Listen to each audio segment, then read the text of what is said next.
Okay, so we know we're having a conversation here, and I'm hollering now. My dad's over there, so obviously I'm talking, you know? I'm talking on the phone, first thing in the morning. Voice starting to wake up here. This is talking, okay? I'm asking for help. I phone up a MLA. I'm not mentioning any names. And, it's 9 o'clock in the morning, and I'm asking, tell them what happened. Ask them how can a government take custody from my daughter before she even goes to court tomorrow. We already know that duty counsel steered me to legal aid, knowing that I wouldn't qualify for legal aid because, I wasn't, the ministry pays for legal aid. The Ministry of Children Development pays for legal aid. So if they don't like you, they're not paying for it. And people don't like me because I get loud. I'm like, well, sending me to the ombudsman, some agency that is supposed to be like independent and do an investigation to find out why the Ministry of Children and Family Development did this, to see if it's in, they might find something in my favor. What do you mean they might find something in my favor? And how long does an investigation take? And what do I have to hand in? And I have to represent myself. What happened to the right to have duty counsel in a free country? But I'm running around having to represent myself. Go to some independent agency that, does whatever it does to see if I have a case.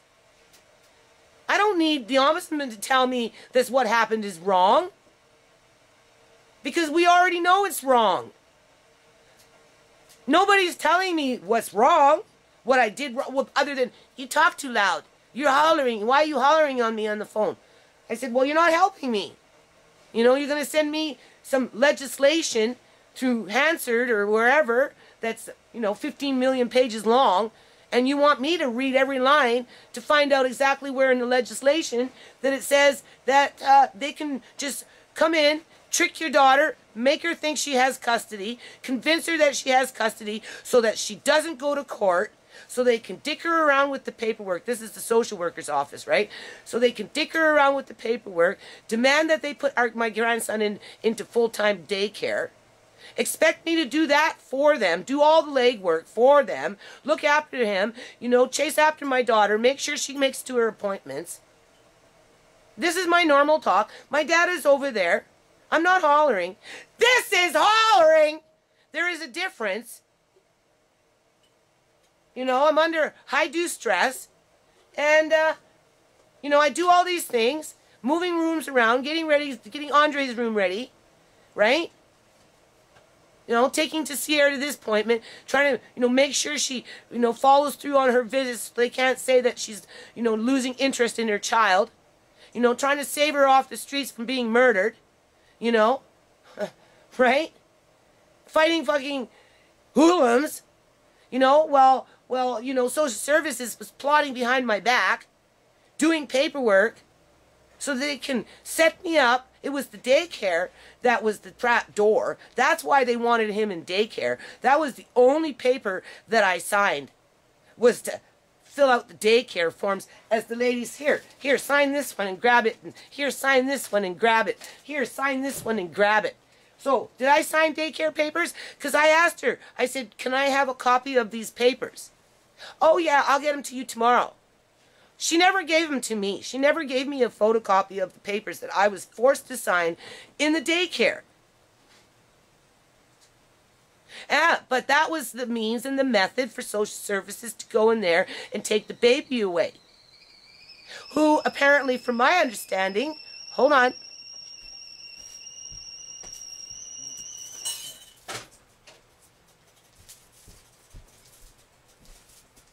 Who, from my understanding,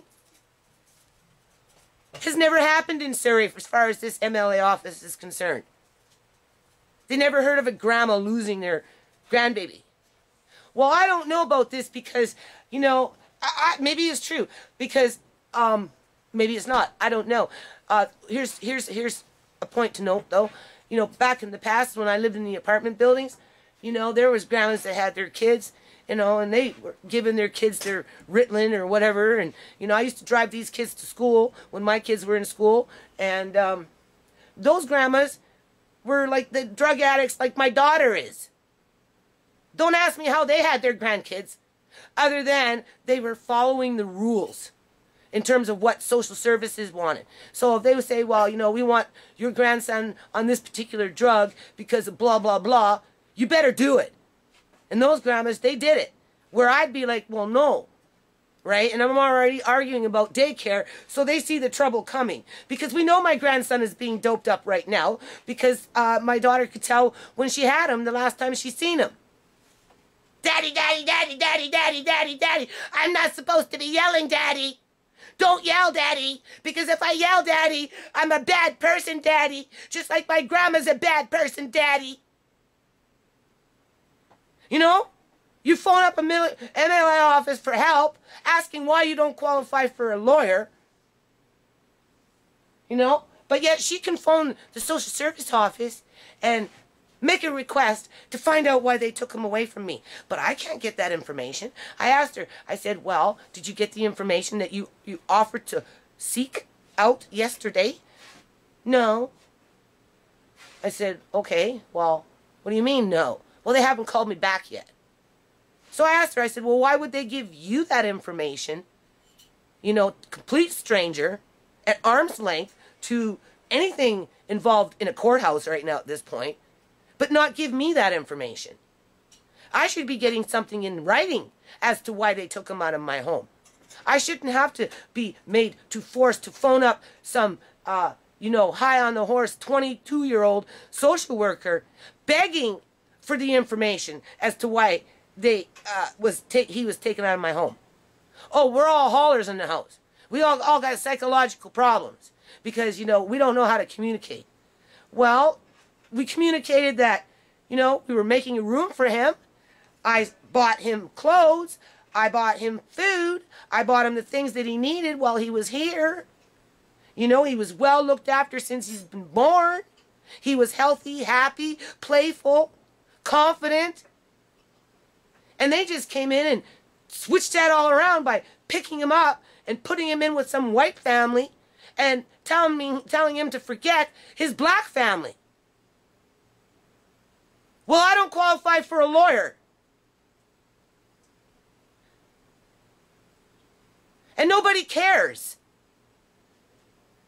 The MLA office sure doesn't care. That's apparent now. Because, you know, well, what's important? Isn't it important for you to, you know, get a handle on this and, you know, find out why? You know, go through the ombudsman. Well, what about getting a lawyer? I think a lawyer would be better. I don't need an investigation. They already did that. And they, like I said, charged me, convicted me, prosecuted me, and sentenced me. And I don't even know what I got charged with. Because they did their investigation through social services. Because they came in here and they took my grandson away. Who apparently they don't know of any other grandma in the city of Surrey having their grandchild taken away. So what's wrong with me? I stand up for myself again. I get loud. I talk, right? You know, if I don't want my grandson in daycare full time. But don't forget, these people wanted my grandson when he was born. I wanted custody when he was born. Social worker told me I couldn't do it. That they weren't going to let it happen. Let Sierra have it. It's better for Sierra to have it. From that point forward, they again put her in a relationship in the house with an abusive man because they convinced Sierra that she was in love. So that they could try and get her out of the house on her own, isolated, waited away from her family so that she would have lost the baby in those situations. And then come back into my house and say that it's not conducive to healthy living for a baby because it's a bit congested because I live in a square footage space about the size of these people's garage. Don't forget, they're middle class. So, you know, if they're established, they live in those middle class homes. And in a middle class home, you get a garage that is about as big as my living space. And that's why they need these children to supplement those kind of incomes so that they can keep their garages plus their houses, where I just live in a garage. And I'm vocal about it. So I'm not getting any help from my MLA at this point. Because, you know, they don't care about nonprofit. And what for? You know, who cares if there's 60,000 kids in Surrey, BC, and only 2,200 get, you know, a catered in lunch program that nobody likes?